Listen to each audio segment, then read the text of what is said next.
All right, we are on the eve of Karen Reed trial number 2, and I am so anxious and looking forward but worried about opening statements because I think Brennan is a bit smarter than Lally and much more aggressive and just won't give anything the fuck up.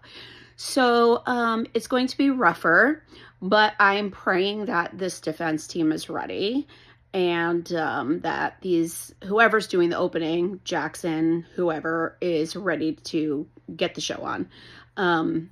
But it's good timing because I am post-op from my 8th ankle surgery. That's right, number 8.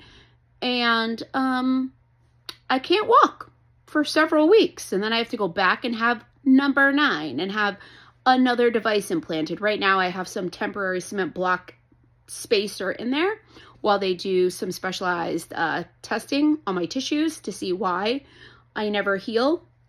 So yeah, long story short, I own a dance studio. I'm a dancer. I haven't been able to dance for like I normally do for a long time. It's been a rough road.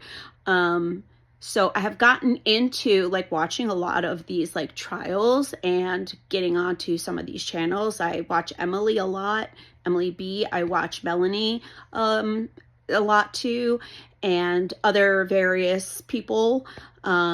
So I am definitely Team Karen. I don't know how anybody thinks a human being drives their car to kill somebody, intentionally or otherwise, by going kitty corner in a snowstorm at 25 miles an hour. Pretty sure if I wanted to intentionally hurt somebody, I would jack that bitch up forward and plow their ass through into a tree.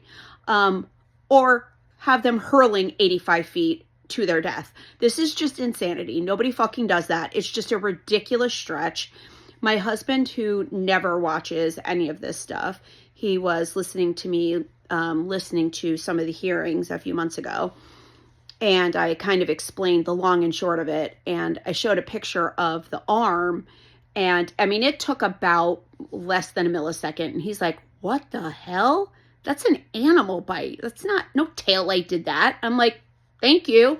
We have dogs. You don't even have to be a dog expert. Like, dog experts be damned. You don't even need one. It's just insanity is what I meant to say. On some meds, a little loopy. So I apologize. But I am looking forward to getting this trial started and hopefully getting Karen a little closer to her closure and freedom.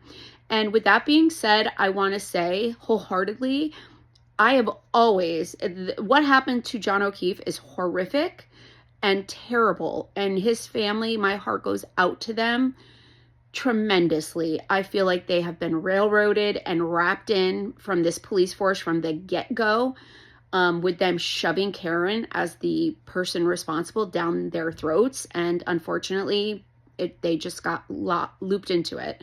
I don't think that there's any malice in them. I really don't. I think that they just want justice for their family member, and I can understand that.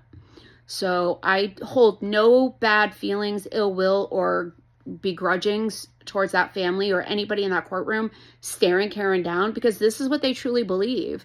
They really do. But our court system is reasonable doubt, right?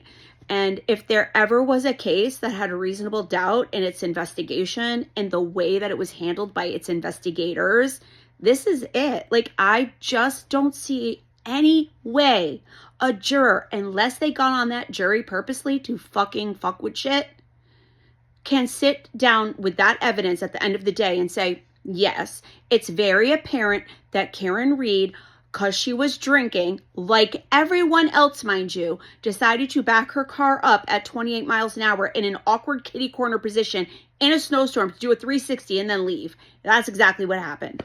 I just don't see that logically happening. But hey, who knows? So fingers crossed, we'll say a prayer And I hope to be on the Karen Reed tea train with everybody. And wish me well, and I hope I get better soon too, because this shit sucks and I don't want to deal with it anymore. Talk to you after opening.